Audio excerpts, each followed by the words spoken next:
So, my beautiful viewers, I'm so excited. Julie Ann is going to give us her wisdom, her amazing ability to have more than 300 authors as bestsellers and not just sell their book, but able to go on TED Talks and do so many things after the book, because sometimes you are putting so much work in your book, but you don't think but what's happening to the rest of when the book is up.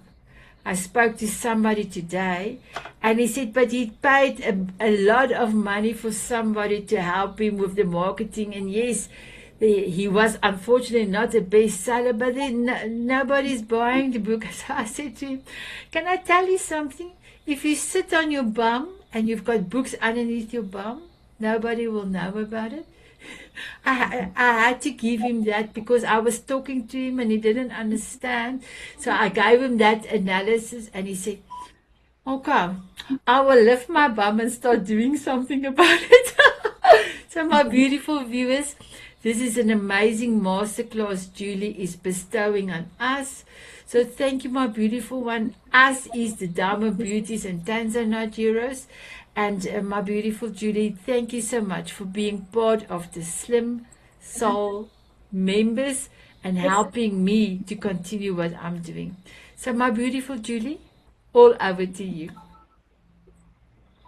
Thank you. And thank you so much. And thank you for sharing that story about that gentleman, because I think that is that's one of the areas I'm going to be touching on because I think it's really important to, first of all, before I start anything, just let people know that, a book is a very sacred thing, right?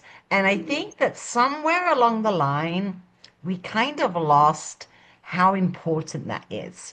A lot of people have got really caught up in, I don't know, one word for it would be, acknowledgement. It's important for them to be a bestseller, or it's important for them to be a New York bestseller. And, have got so caught up in the validation of, a product that they have forgotten what the heart of the book is all about. So that's what I'm going to be talking about in this masterclass. I'm going to be talking about the soul of the book and how the book is actually a portal to our true soul purpose.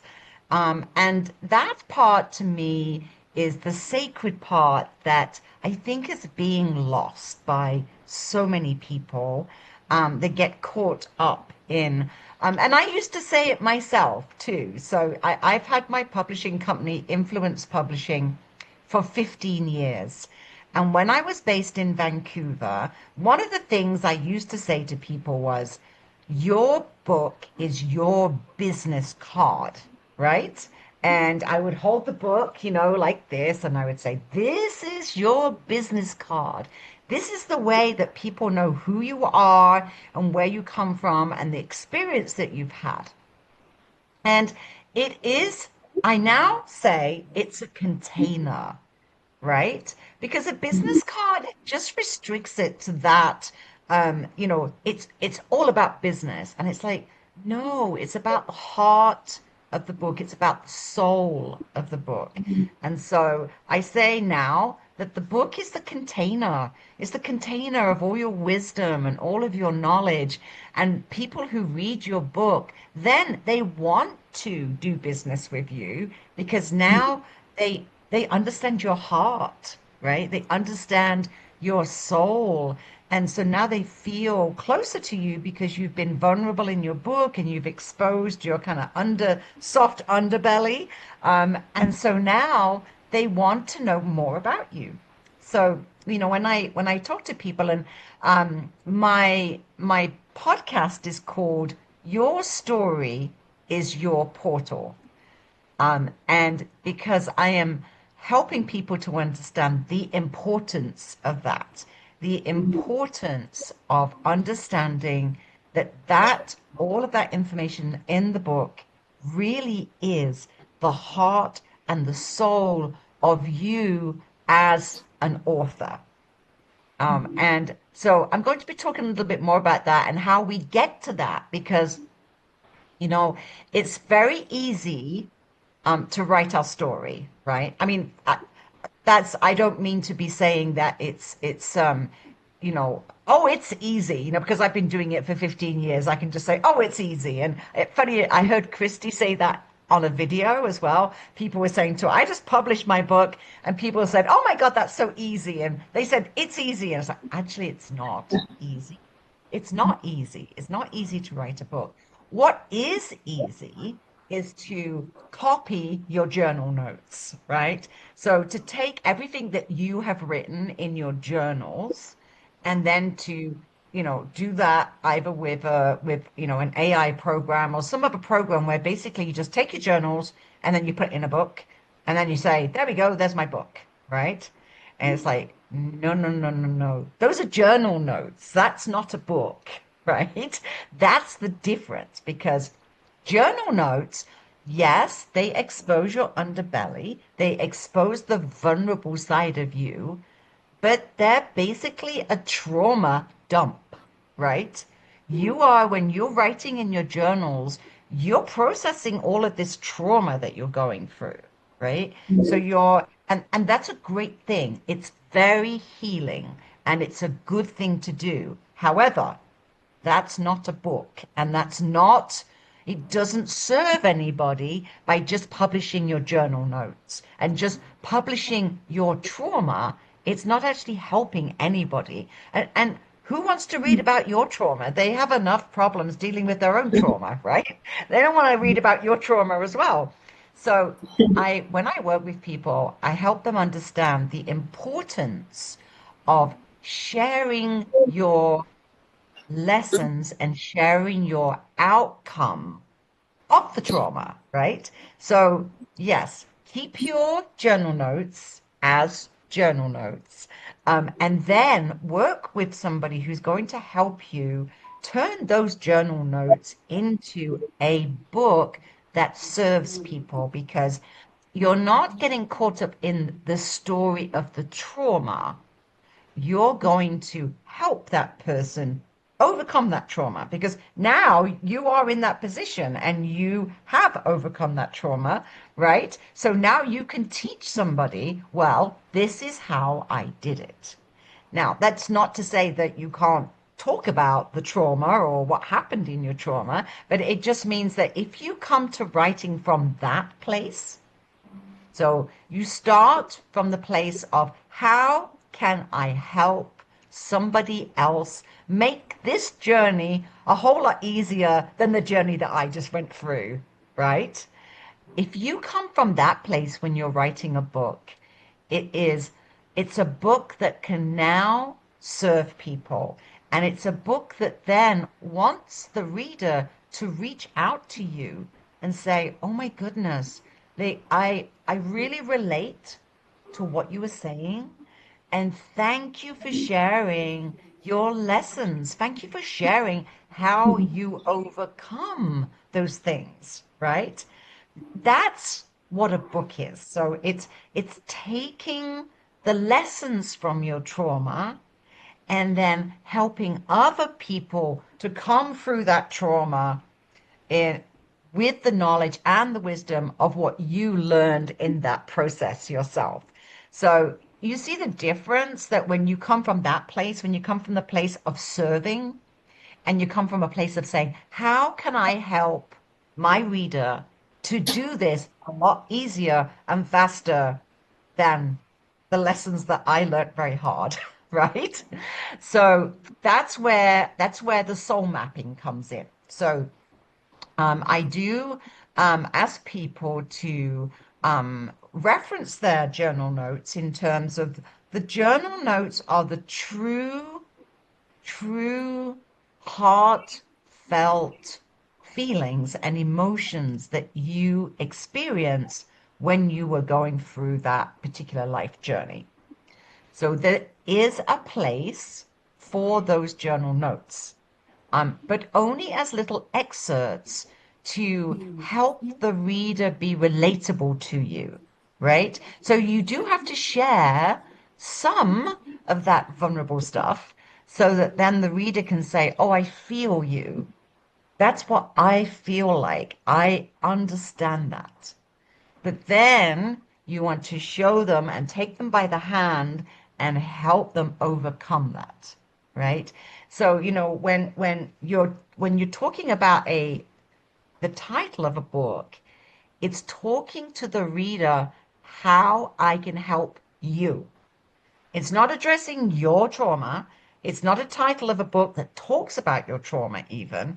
It's a title that invites the reader into the book journey, into your journey of healing, right? So this is an example. This is actually a collaborative book, but it's the healing journey to authenticity.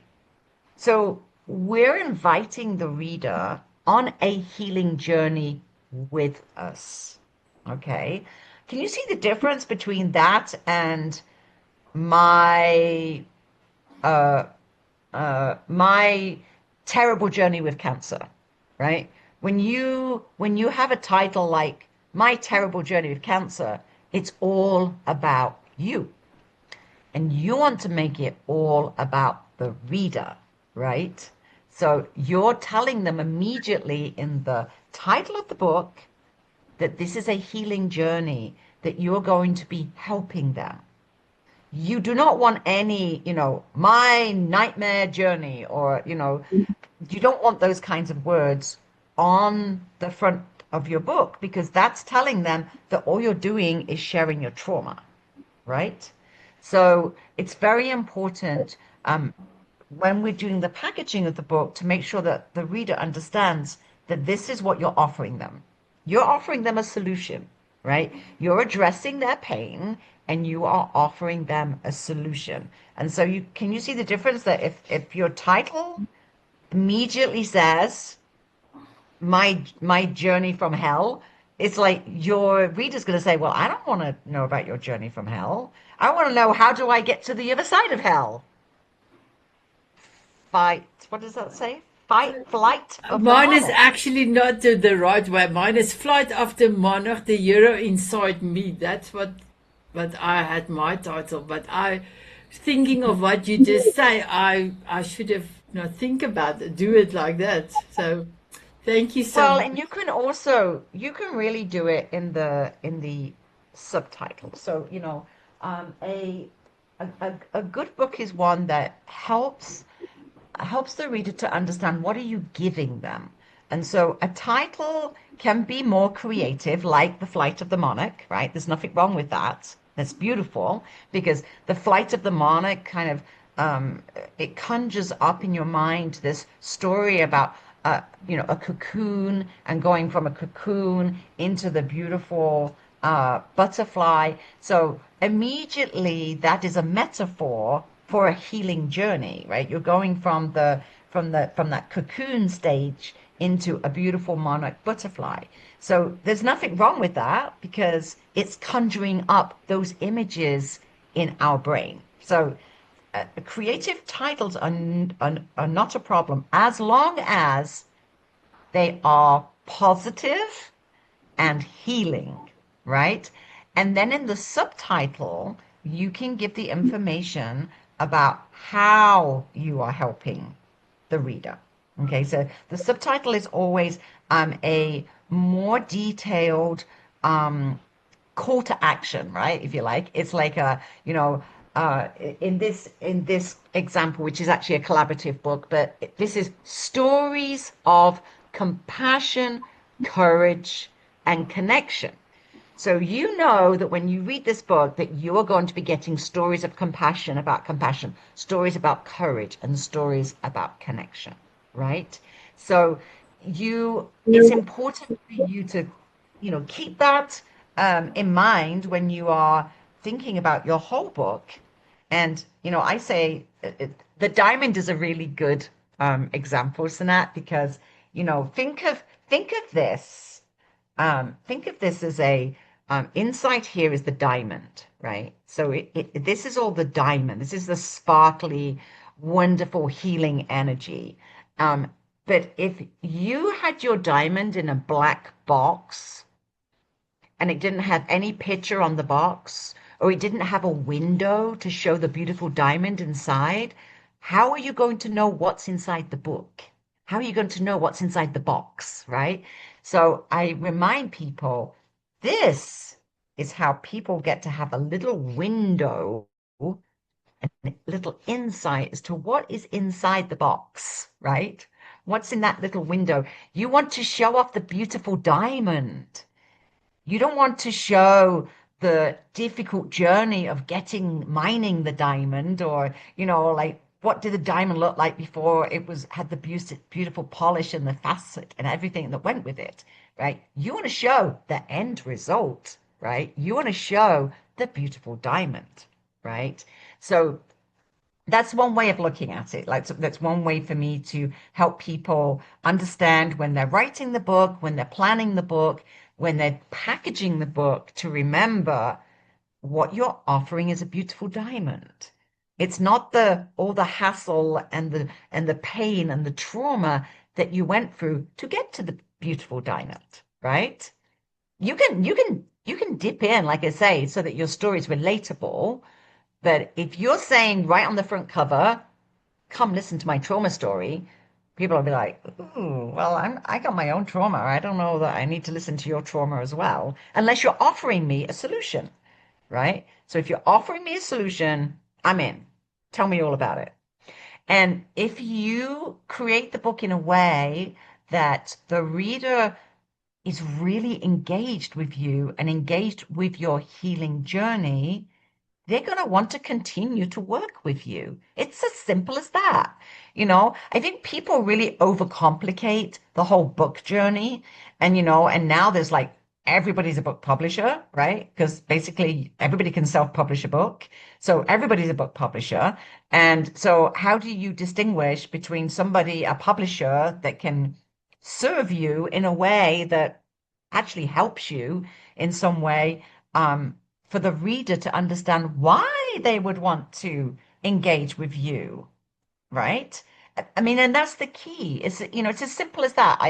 One of the ways that I give as a good example, right, is right now I'm on YouTube everywhere. Everywhere I look on YouTube and on Spotify and any of those platforms, on Facebook and everywhere, Greg Braden is talking about his new book, right? But he doesn't even talk about his book, not until the very, very, very, very end. The very, very end. He'll say, if you would like to have more resources on human potential, click here to buy my book. And that's it. That is the only mention he makes anywhere ever about his book. What he does in his podcast interviews is help people understand the benefit of the book, right? What are the things he talks about in the book that get people excited, that then they want to go buy the book because he just gave them a little teaser, right? But with a lot of content.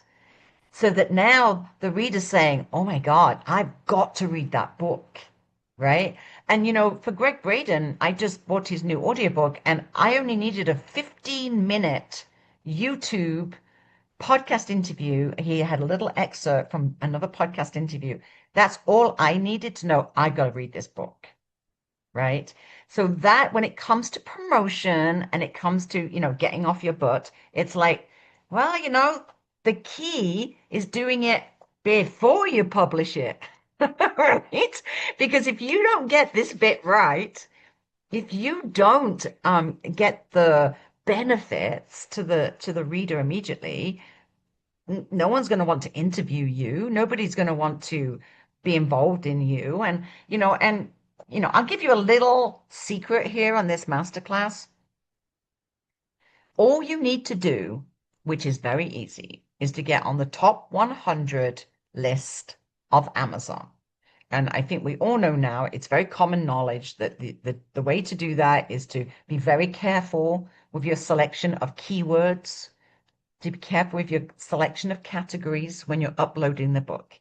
And as long as you've got that right and you can make that category as small as possible, right? So you have the least amount of competition, then even if you sell 50 books, you're going to be a bestseller in the top 100 of Amazon.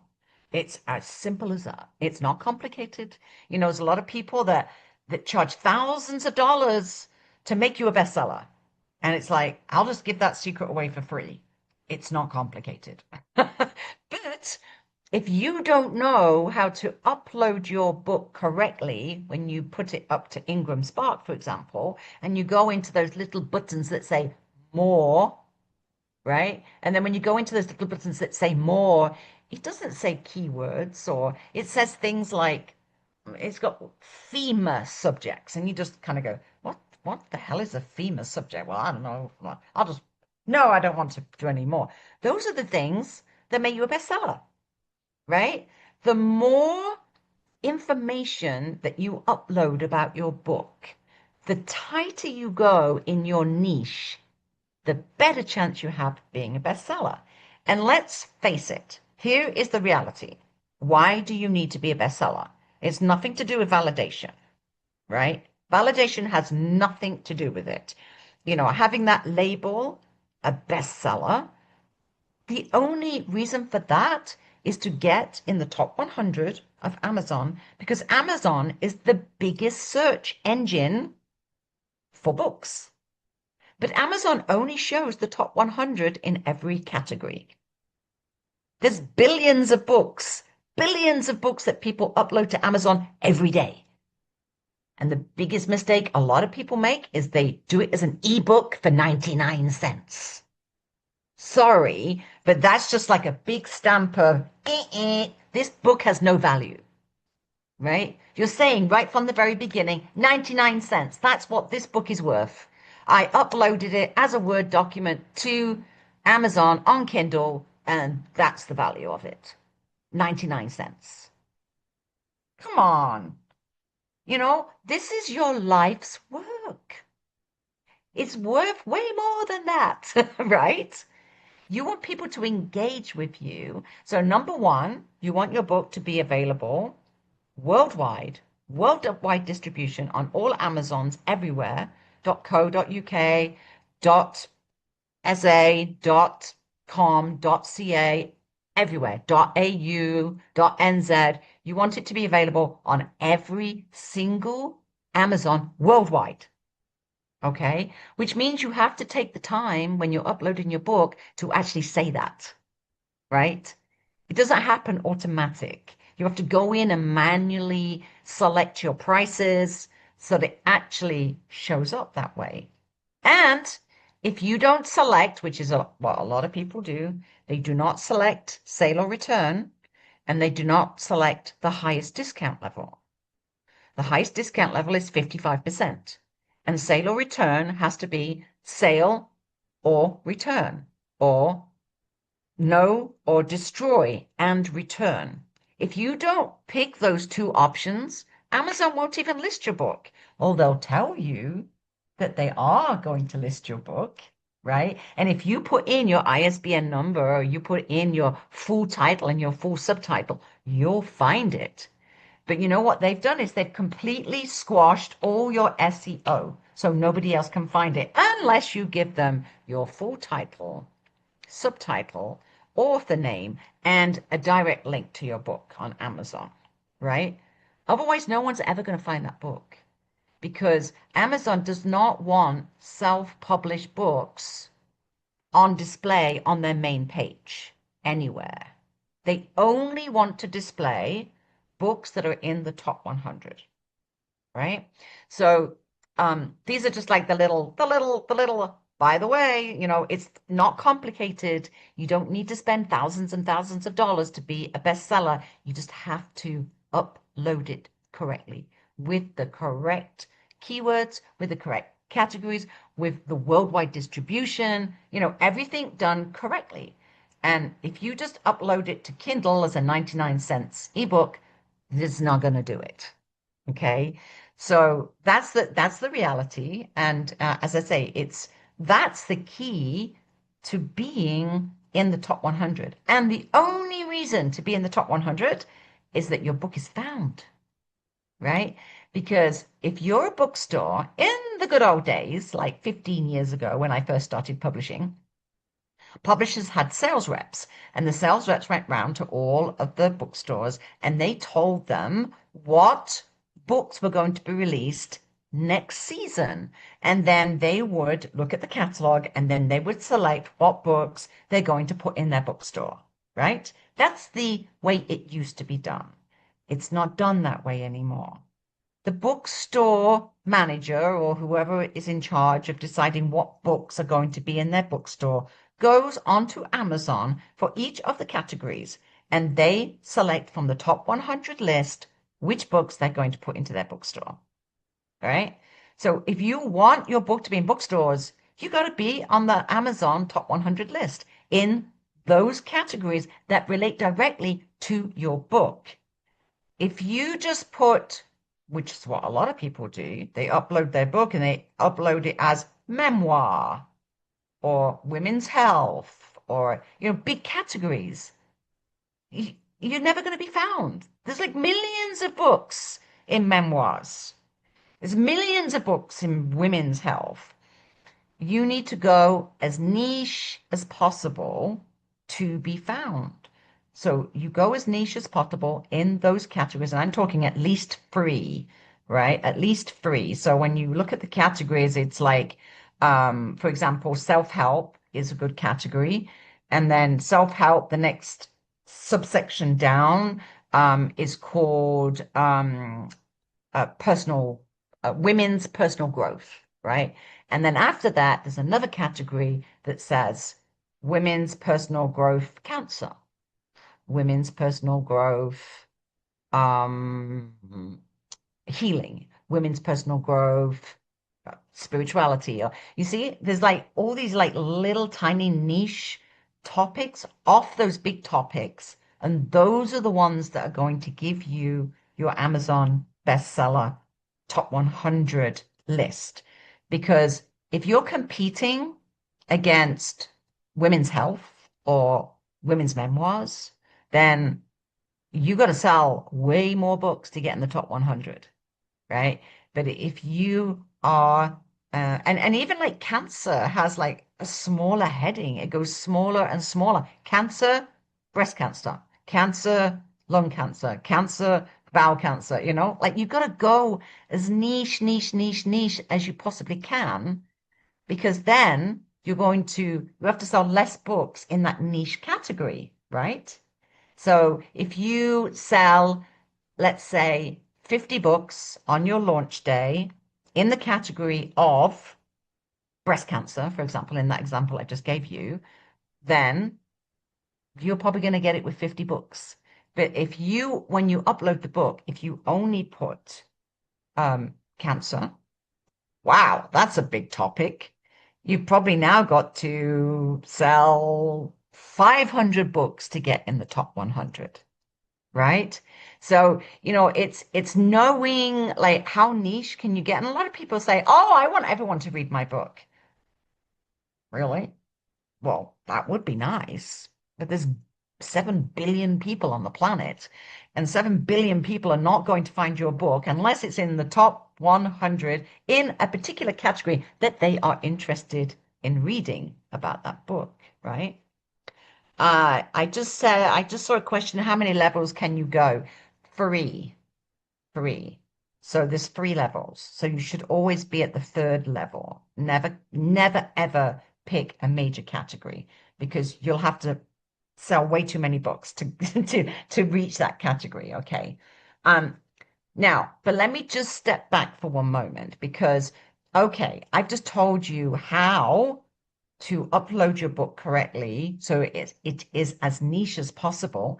But if you're not saying the right thing on the cover, no one's going to buy your book unless they happen to be your best friend or perhaps people in your own network, right?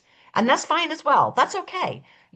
Like that's okay. If you can find 50 friends that you give them the direct link for their launch day and they order your book because they're your best friend and they're supporting you, fine, right? But if you want other people outside of your friends and family and outside of your network to find your book, you've got to have a compelling title and subtitle and cover design that stands out on the Amazon page, right? So that part is really important, but the cover should be reflecting what's inside the book, right? And that's where the soul mapping comes in, right? So when I'm helping people look at how can I only share the healing part of my journey to my reader, then I ask people to do a soul map. So I'm just going to give you a little example. So you need to use like big paper like this. I usually have a full-size flip chart pad because the bigger the paper, the more the brain can really go to town, on keeping mapping all of the ideas. And what you're mapping is not your life story or not your trauma. You're mapping the healing journey. Okay, so let's use the example of breast cancer, for example. So if you were doing a book about breast cancer and the healing journey, you always start in the middle of the page, okay? And it's actually better, sometimes it's better to do it this way so that you've got more space. You're going to do like a spider, right? So the more space you've got to go from the center outwards, the better. Okay. So as an example here, cancer, um, healing. Okay. So you would put your main topic in the middle, and then you start to create a spider with all of the different healing methods that you used to heal yourself from cancer. Okay. So, a big one is mindset. Okay. And from mindset, you might then say positive thinking. You might put meditation. Okay, so you start to build up everything to do with mindset. What are the things that you did to do with mindset? And here you might put some resources, right? So you might put some podcasts that you listen to, some authors, but you're basically empowering the reader to know, well, these are the things that you did around the topic of mindset, and these are the resources that you used to do that. Okay. So then the next one, for example, might be nutrition. Okay. So now you might talk about nutrition. And then on the nutrition, you might talk about alkaline body, for example. So for nutrition, you might talk about alkaline because cancer cannot survive in an alkaline body, right? So then the main topic is nutrition, subtopic alkaline, subtopic would be what are the alkaline foods and what are the acidic foods and what should you be avoiding, for example. Okay. Then the next one might be, let's say, energy. So we might talk about different ways that you can heal yourself. So you might talk about energy, and that might be Reiki, it might be traditional healers, and different resources for that. So can you see how you start to build up for your book a very different picture of your healing journey?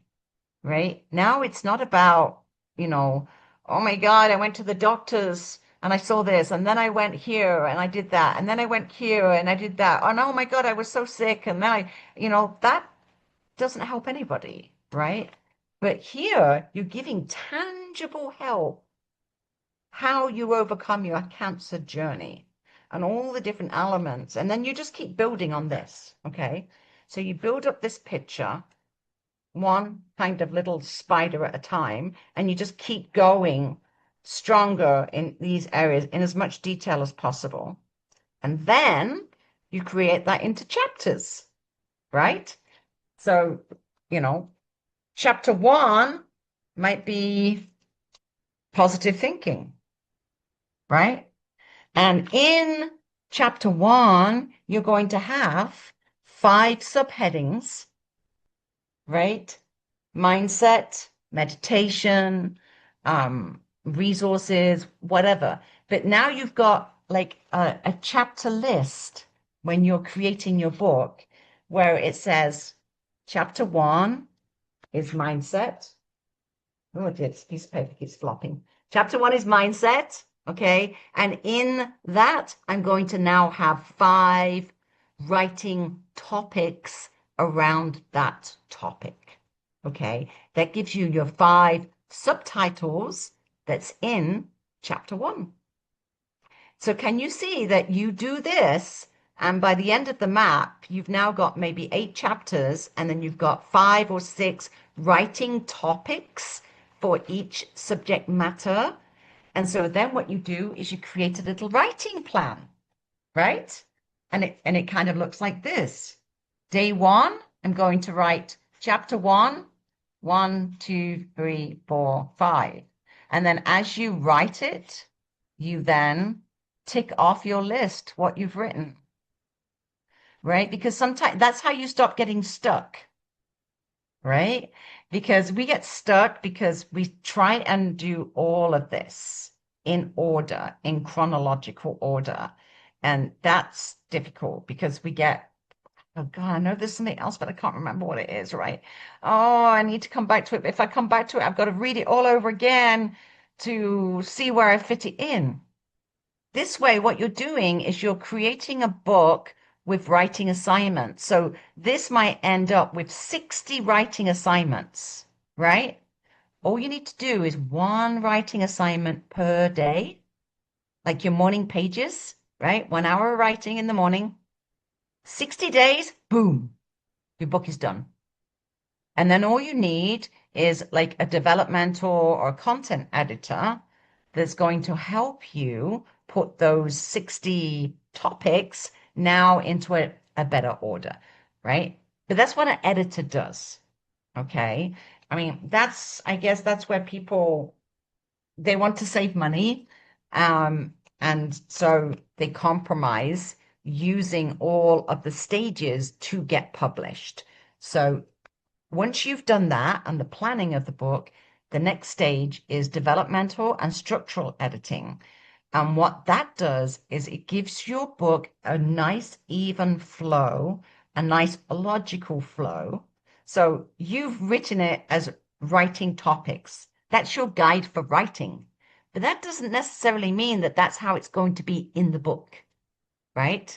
It might be that once you've got all of those topics written out, that mindset isn't the best place to start because it's a bit of a big topic. And if people don't understand mindset, then maybe they need to know about nutrition first because that's an easy topic for them when they first open the book to go, oh, yeah, okay, I can do that. I can do that, right?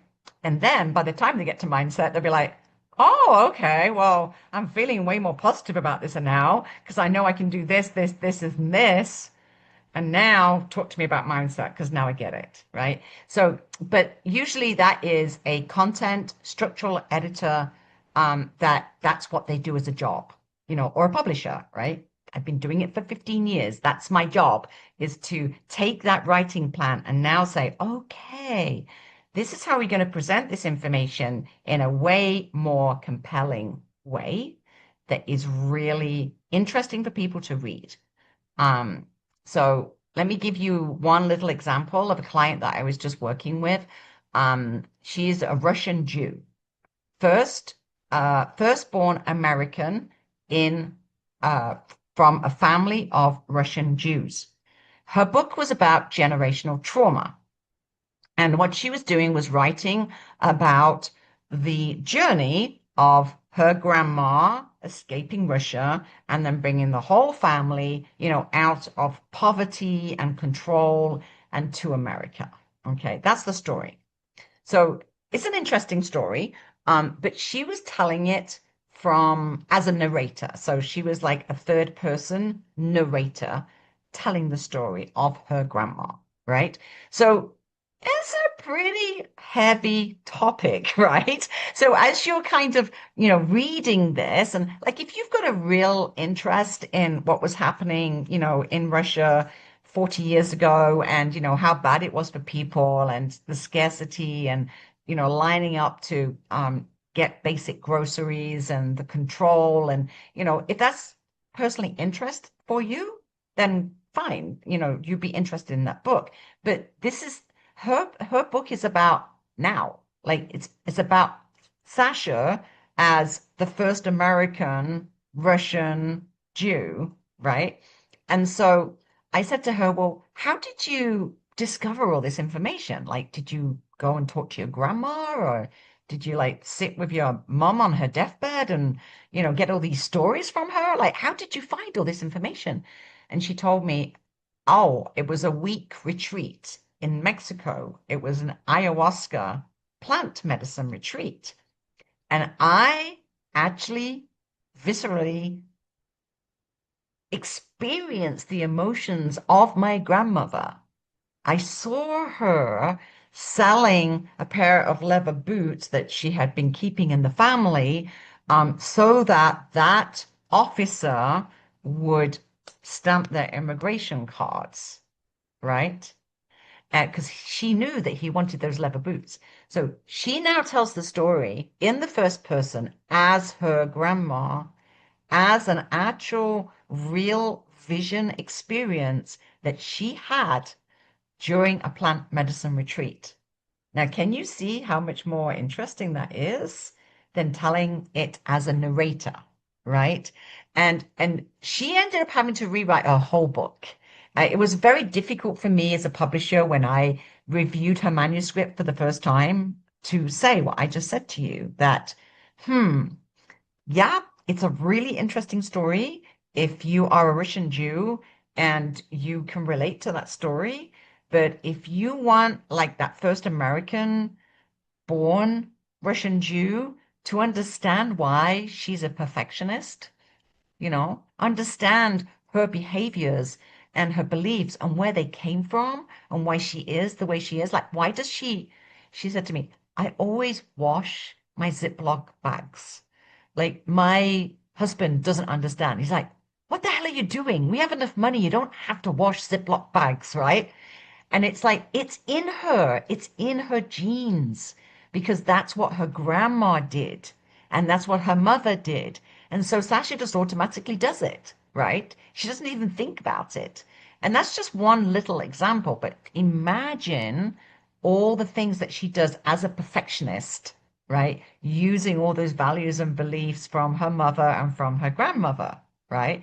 So when I told her in a very honest way, um, your book, it's beautiful writing, it's a beautiful story, but I think you might be restricting your audience the way that you're presenting it. So now that you've told me that you got all of this information firsthand, you actually experienced it, how would it feel to actually write the story from that perspective? You've got journal notes, right? So now you know how you're going to be writing that book from that perspective, helping those other firstborn Americans understand why they got all these weird values and beliefs and habits that they don't even know where they came from, right? Helping them to understand where they came from because you're now sharing the story of you actually feeling the emotion of your grandma washing those Ziploc bags because she could then take those bags and sell them to somebody else as valuable plastic bags that her neighbors couldn't afford to have, for example, right? So can you see how that story now becomes like a really good story? Now I'm very fortunate that Sasha listened to me because her book is amazing now. She's just uploaded it. She's already got advanced praise from some big influencers that are just like really praising her approach to this writing. They're saying wow, like to actually, I can feel the feeling of the grandma. I can feel those emotions, right? That is, that's so much more interesting. And now, when people were reading that book for advanced praise, they were like saying, "Oh my God, I want this woman on my podcast show. I want to know more about this. I want to hear those emotions and those experiences." And because I have a podcast show, I've already interviewed her. So now we can create a one sheet where they just press and they can listen to the interview and they can actually experience that story from her heart, from her soul. And now it has real impact. And then somebody else hears that podcast show and they say, "Oh my God, I want her on my radio show. That's amazing." Right. And then somebody else hears it and goes, "Oh my God, that would be great for the morning show. I want her on the TV program." Or a magazine picks it up because they've listened to the podcast and now they want to do a feature on immigrants, firstborn immigrants in the US, and she's already got like an invitation for an LA magazine to feature her story. She's already got like 4 podcast interviews, and that's just from the advanced praise and the podcast interview that I did with her. So that's the answer. That's what being a bestseller and what is promotion, what that is truly, honestly all about. And there are so many people that say, "Oh my God, why should I pay you for your advice when I could just upload this for free, on Kindle and an ebook?" And it's like, well, like if you want your book to be worth 99 cents because that's the content that you got in it, then you go ahead. You don't need my help. But if you want to understand all the different levels that actually make a book a great book and a book that is a soul contract, it's a book that is precious. It's a, I still, with all of my books that I have, I get really upset if there's dust on it or there's a little coffee stain or something, right? Because it's just like it's a precious, precious, precious thing is a book. It has the heart and soul of the author, right?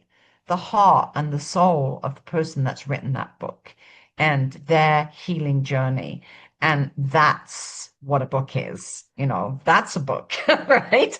So we've got 10 minutes. Perhaps we should have questions, Sanat. Yes. So what I wanted to say, I don't like when there's a ear, when they pull it and make a mark in my books. I don't mess with my pages. Don't give me dog ears. I don't like it. So yes, I'm also particular caring about my book. My grandson Xander said to me, "Omi, I am so happy because I promised him and his brother, because they are keen readers and have their own book library.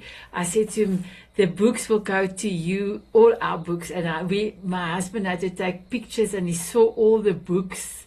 And he said, "Wow, I'm going to be rich. My grandmother, I'm going to be rich with all the books that you are going to give me and Zayden." So, my beautiful ones, is there any questions that you would love to ask Julie? And then if we can just get the how you feel as well in just before the show is closing down, because as I mentioned, Donna and Falcon, this show will also go on to E360. So it's Nico and Falcon. If you can put on your camera, we will gladly be able to see your faces. Yes, Dana? Thank you for sharing all this. I am a published author. I'm happy to say I did it way before Amazon came along. I was a woman before my time. I didn't follow any of your rules, so the next book will have some structure. Who knew back in whatever? I started writing it in 2004. But my question for you, Julianne, is you made a comment about the Kindle and people selling it for 99 cents. And I think the strategy was back then, and I don't know if it's still the same strategy. If somebody wants their book to be an Amazon bestseller, that's typically what they do. Is that now incorrect? Has it changed? Or, I mean, I've never done that, but I hear that. It only makes you a bestseller on Kindle. So Oh, that's a interesting. whole different bestseller Okay. status. The purpose of being a bestseller is so that the bookstores and the media and the libraries and the distributors and the wholesalers that are ordering books find your book. So if you only do that on Kindle, it has no impact whatsoever. Okay. So That makes it's, sense. Thank you. yeah, yeah. I know you had Great. some other questions, Donna, but I wasn't able to follow the questions. Was there any other questions that you had put in the chat that I didn't address? No, I thank you. I was making comments and referring. I mean, it was great information. This mind map thing you've done, which is brilliant. And of course, I didn't think about that 25 years ago, but thank you. No problem. Any other questions or comments from Gail anybody? has her hand raised. Yeah, Gail. Yeah, so I have my own book of ISBN, our whole set of ISBN numbers for my Kindle and for my paperback. And I know that Amazon offers ISBN numbers, but it's my understanding that if I use Amazon's ISBN numbers, the bookstores can't touch it. Okay. Thank you for that question, Gail, because this is a really, really important topic, right? Never, ever, ever let anybody else have your ISBN number apart from you as the author, right? But when you register your ISBN number, you do not want to register it in your author's name because that immediately makes you a self-published author, and no bookstore will purchase or order a self-published book. So it's really important that you do that under your business name. So when you register your ISBN number, it has to be registered under your business name. And then you could even just create, like a little subtitle, like, if you were healing today, you might then call the registration for the ISBN Healing Today Books or Healing Today Press or something like that. But the important thing is that it's linked to your business so that the bookstore and the library and the distributor and the wholesaler, they see you, the name, as a business, as a publisher, not as a self-published author, because no bookstore will take a self-published author. Does Yeah, that I answer bought your question? like a block of numbers. I got a block and it was under a business name for sure. Yeah. Yeah, Thank so you that's for great. You did clarifying the that. right thing. Yeah, you Yeah. totally did the right thing. And when you upload to Amazon or Ingram or whoever, make sure you also upload it under that business name. Yeah. Amazon doesn't like it when you use another. They give you a hard time, but you can get it up there. Yeah. Yeah, they don't want, well, particularly Kindle or KDP because they want you to use their ISBN number because now they're in control of the book. So whoever has the ISBN number gets all the royalties, all the copyright, everything. They use funny words, the author keeps the rights. It's like, well, yeah, but you don't have the copyright if you don't own the ISBN number, right? I have a book. I Right. I had to Exactly. republish my book because this book was published 15 it's upside down. Sorry. This book was published 15 years ago. And when it was published 15 years ago, it was published by, before I had my publishing company. So it was published by Trafford Publishing with their ISBN number, right? I have never received a single royalty from Trafford My Publishing. first book, same thing. Yep. I can't even get to it. Exactly. Yeah. Exactly. Yeah. You can't, and it doesn't matter. You can ring customer service and you can give the ISBN number and they just send I you did around that in for big months and circles. it just, And yep. meantime, they keep all your money. So what I did was I republished, as soon as I had my own publishing company, I republished the book with my ISBN number registered to my name, and then I could start collecting my own royalties for my book. But I've still got that other book. It's still out there. If you search my name, my old book is still there under Traffic Publishing, and it even shows that it's been on the bestseller list. So it's been on the bestseller list. I've not received one single royalty from it. Oh, yep. Hard lessons, but it's a lesson. Yeah. Yeah, exactly. Exactly. Okay, any Christina? other questions? Since we just talked about ISBN numbers, are there special sources where you can get bulk at a good price? Is one question that might be more technical. The other one is, how do you find a good editor? You right now talked about a structural and developmental editor. Like, Yeah. I assume those are different people from like just an editor that goes through like. Yeah.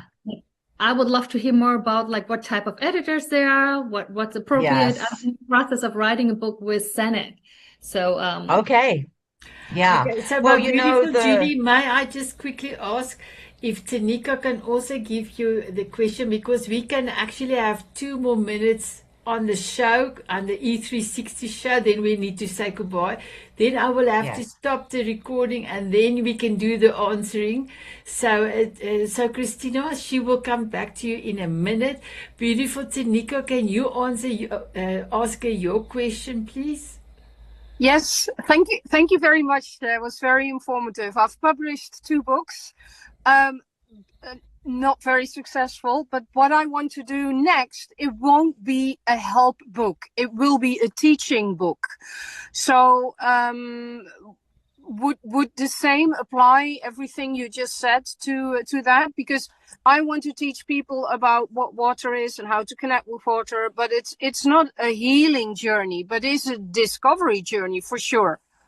Yeah. Yeah, absolutely. Everything I just said definitely applies to that. And in answer to Christina's question about the developmental and structural editor, you know, that's usually the role of a publisher. Although now there are editors available if you put in a search of developmental and structural. It's about all the things that I was just discussing. So it's about the flow and the structure and, you know, repurposing the content in a different way to make it more interesting. A content editor, I gotta be honest, AI can freaking do that now. I mean, content is just content or line editing. It's punctuation, it's grammar, it's spelling. I mean, anybody can do that, and you're kind of crazy to pay thousands of dollars for something that, you know, you can put into Google or whatever just to check your spelling. You know, the real editing that you need is the developmental structural editing that traditionally only a publisher did. But now there's book coaches, and that's the main thing I do. That's the main service that I offer, is the developmental and the structural editing. And then I kind of take you through all the other pieces that I was just talking about, the importance of the packaging and the book cover and the title and all of that. So yeah, I hope that, did I squeeze in the answer? Did I miss anything, Sanat? We can just continue. Just give me 1 second. So, my beautiful viewers, thank you so much for joining us. And you will see all our beautiful faces. We are all part of the Diamond Beauties Forever group on Facebook. And please go down below in the show notes. You will be able to find information of Julie and her business. Everything will be there. So, take your mouse down below. Ooh, I mustn't take my shoulder off, so take your mouse down below and then just click on the show notes, because everything of Julie will be in there. So we want to say thank you so much for giving us a time and an insight into book publishing, my beautiful Julie, and the soul mapping. And my beautiful viewers, if you would love to do a book, you know the right person to connect. So please have a beautiful day and please look after yourself. Bye-bye, everyone. Okay. So, Did I answer the other questions? I did it in a bit of a rush and I yeah, was trying to remember. So Christina, can you just repeat your questions to Julie? So that was a little bit of a rush, but I wanted to say goodbye in the time frame for the TV show. So you are welcome to ask again. So sorry for the shortcut. Well, I think she answered the main part of it. Like I was wondering because like, I'm getting to the stage where we want to bring it into editing and yeah, and I was wondering what does the editor even do, right? What is a task and so on. And now hearing that there is a structural and developmental editor or that it's a publisher, like which would be in this case you, right? Role Yeah. to to look at Yes, absolutely. composition of the book basically and on the flow and so on. Yes. And that's super interesting. I mean, my preference always is to work from people from the very beginning, like on the actual development of the content, because then I've got them on track from the very, very beginning. But not always that's possible. And so I do also take on people that are looking for a developmental structural editor. And sometimes they don't like what I tell them because I might suggest that they structure the book in a different way, or as in the example I gave for Sasha, she had to do a complete rewrite, right? But even in that instance, I had said to her, like, well, if you don't want to do a rewrite, then I could find you a third party developmental editor that would do that rewrite for you. So take your content and then do interviews or like be more like a ghostwriter. But my preference is to work from the very beginning. But if you want to work and say, okay, this is what I've got, this is my first draft, then yes, I would give you that feedback of how does it work as a book? And like the first thing I would ask you is, who is your audience? Who is your reader? What are your goals for the book? Why are you writing the book? And as you just said, you want this to be a teaching aid and you have a very particular audience. So then I would be reviewing your manuscript and telling you, well, given that this is your audience, you might want to restructure it this way. You might want to put writing exercises at the end of the chapter. You might want to include, some meditations with some links. You could put QR codes and, a lot of different other tools that you can put into the book that would really help, with the flow and the structure of the book. So it doesn't always mean a rewrite. It just means that I can come up with some other ideas and tools and maybe change the flow and the structure just so that it's not just a chronological book, for example. A lot of people just want the boom straight away. They don't want so first of all, you do this, blah, blah, blah, and then the book doesn't get interesting till the middle of the book, right? So, in the example I gave with Sasha, she was starting the book like, chronological story going back from grandma and her journey and then to her mom on the ship to America and then, and it was fine, but it was, it was a bit dry. So I said to her, okay, how about we start the journey, your first ayahuasca ceremony. So you're like, I'm sitting here in a palapa roof, in the jungle of Mexico, and I'm feeling all of the emotions of my grandma and what she experienced when she was trying to get the whole family to America, right? And that's the start of a book. Immediately people go, oh, what's that? Oh, I want to know all about that. Another author that I'm working with, she's from Dubai, and she was married at 13. Her parents organized an arranged marriage for her at the age of 13. She got to meet her husband like the day before she got married and then pulled away from her family. Well, we don't find out about that in her writing until like halfway through the book, right? So I'm like, okay, well, the first thing we need to do with this book is bring that story to literally the first 2 pages of the book, right? Because that's the compelling story that people go, oh my God, how did that happen? And then we get the backstory and then we flip to the front story. So often, you've got to start, with Amazon Look Inside feature. It's the first 12 pages that grabs people, right? The hook, exactly.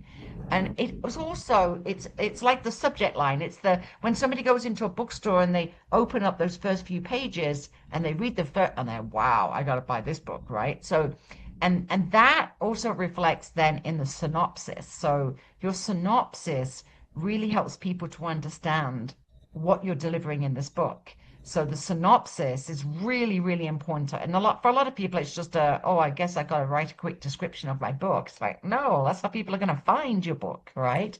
And also the table of contents is very, very important. So the chapter titles are an indication to the reader what are the subjects that you're going to be covering and how are you going to be covering those topics. So yeah, hopefully that answers your question. And I'd be very happy to jump on a call with you as well and give you more information. Awesome. No, I mean, I find it fascinating that there are even like different types of editors and so on. So yeah, interesting. And I'm sure Sandy and I will also discuss more like how we handle our editor and all this. Like, yeah, let's figure this out. Yeah. Okay. Love that. Wonderful. Wonderful. Okay. Well, if there isn't anything else, Sana, I had an amazing meditation just before I came onto this masterclass, and I actually had, check out this, guys. I got to tell you about this. I just had what did he call it? An astral surgery on my knees and my back. Wow. So I had these astral beings that came during a meditation, and they were actually like shifting the energy in my body to change the problems I've been having with my knees and with my back, and I'm feeling amazing. Wow, that's amazing. I also had a meditation for a gift from another person in the group, in the men's group, but he used the Haipupono, a Hawaiian prayer. He used, yeah, he used that Ho'oponopono. on me because I really missed the grandchildren, and yeah, so it was like so beautiful. So my beautiful Christina and Falcon, thank you for coming through. My beautiful Julie, thank you for coming through. I will create a small little group for the ladies because you do have gifts for them as well. So thank you for coming through. And then the show will also go out in January. And then you will also be notified when the show goes out because you will be also part of this masterclass because you were all on screen. So thank you so much for coming through. My beautiful Judy, thank you for giving us your wisdom. And thank you again for being part of the Slim membership. I really appreciate your support. Is there any more things that you wanted to say before we say goodbye, Julie?